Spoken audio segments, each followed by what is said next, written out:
Prince মুভির ব্যর্থতার পর অনেকেই মনে করছিল যে শাকিব খানের এই যে 2.0 ভার্সন, যেটা আমরা প্রিয়তমা মুভির পর থেকে দেখে আসতেছি, সেটা হয়তো শেষ হয়ে গেছে। কিন্তু শাকিব খান যে আবার এত দ্রুত কামব্যাক করবে, সেটা হয়তো শাকিব খানের হেটাররাও কখনো ভাবে নাই। শাকিব খানের আপকামিং মুভি রকস্টারের যতগুলো প্রমোশনাল ম্যাটেরিয়াল বের হয়েছে, সেগুলো দেখে কিন্তু একটা ভাইব পাইছিলাম যে মুভিটা হয়তো দারুণ হবে, বাট এই রকম আন্তর্জাতিক মানের হবে সেটা কিন্তু একদমই ভাবি নাই। হ্যাঁ, আসলেই রকস্টারের টিজারটা কিন্তু একদম ইন্টারন্যাশনাল লেভেলেরই হয়েছে। বিশেষ করে এই টিজারে আমরা যে লুক অ্যান্ড ফিল, ভিজুয়ালস আর কালার গ্রেডিং দেখতে পাইছি, পুরাই মাথা নষ্ট।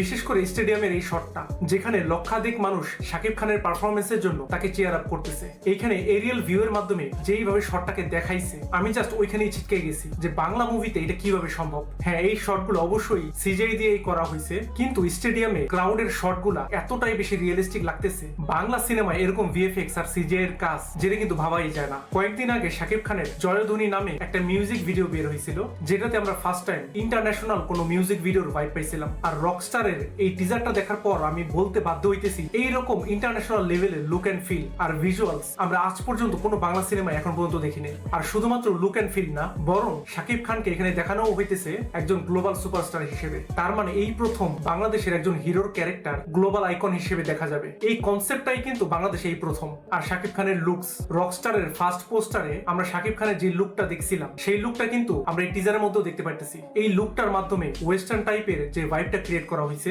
শাকিব খানকে এত ভালো মানাইছে এই লুকে, জাস্ট আগুন লাগতেছে। বাই দ্য ওয়ে, শাকিব খানের ক্যারেক্টারের নামও কিন্তু এখানে আগুন, যেটা আমার কাছে মনে হয়েছে খুবই স্মার্টলি এই নামটা রাখা হয়েছে। কারণ কয়েকদিন আগেই এই মুভির যে অ্যানিমেটেড টিজারটা বের হয়েছিল, তখন কিন্তু আমরা দেখতে পাচ্ছিলাম শাকিব খানের ছোটবেলার যে ক্যারেক্টারটা, সেই ক্যারেক্টারের চোখে কিন্তু আগুন জ্বলতেছে, যেটা ইঙ্গিত করে শাকিব খানের লাইফে অনেক দুঃখ, কষ্ট আর বেদনা থাকবে, যার মধ্য দিয়েই হয়তো সে রকস্টার হয়ে উঠবে। আর এই টিজারের মধ্যে শাকিব খানের আরো একটা লুক আমরা দেখতে পারতেছি, যেখানে ডি এজিং এর মাধ্যমে শাকিব খানকে অনেক ইয়াং দেখানো হয়েছে, এবং এই লুকটা আনার জন্য নাকি শাকিব খান অনেক বেশি খাটছে। যাই হোক, এই লুকেও কিন্তু শাকিব খানকে অসাধারণ লাগতেছে। আর প্রিয়তমা মুভির পর থেকেই শাকিব খানের পারফরমেন্সে যে ড্রাস্টিক চেঞ্জটা আসছিল, সেই জিনিসটা কিন্তু এখানেও লক্ষণীয়। টিজারের প্রতিটা সিনে শাকিব খানের পারফরমেন্স কিন্তু দুর্দান্ত হয়েছে। বিশেষ করে এই টিজারের শেষের দিকে যে ইমোশনাল সিনারিটা আমরা দেখতে পারি, সেই ইমোশনাল সিনারিতে কিন্তু শাকিব খান একদম ফাটাই দিয়েছে। আর এটার মিউজিক, এখানে যে মিউজিকটা আমরা শুনতে পারতেছি, সেই মিউজিকটাও কিন্তু আমরা রকস্টার মুভির লাস্ট যে ছোট একটা টিজার বের হয়েছিল, যেটা নাম দেওয়া হয়েছিল ওয়ার্ম আপ, সেই ভিডিওটার মধ্যেও কিন্তু আমরা একই মিউজিক শুনতে পারছিলাম।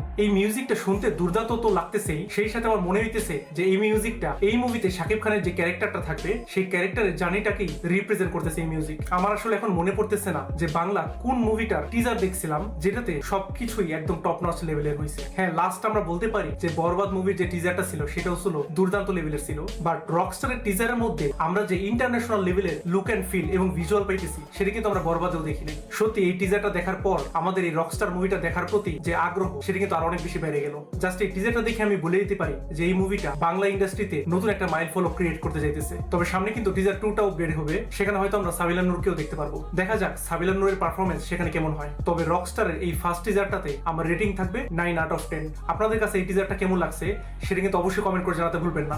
আজ আসি, আল্লাহ হাফেজ।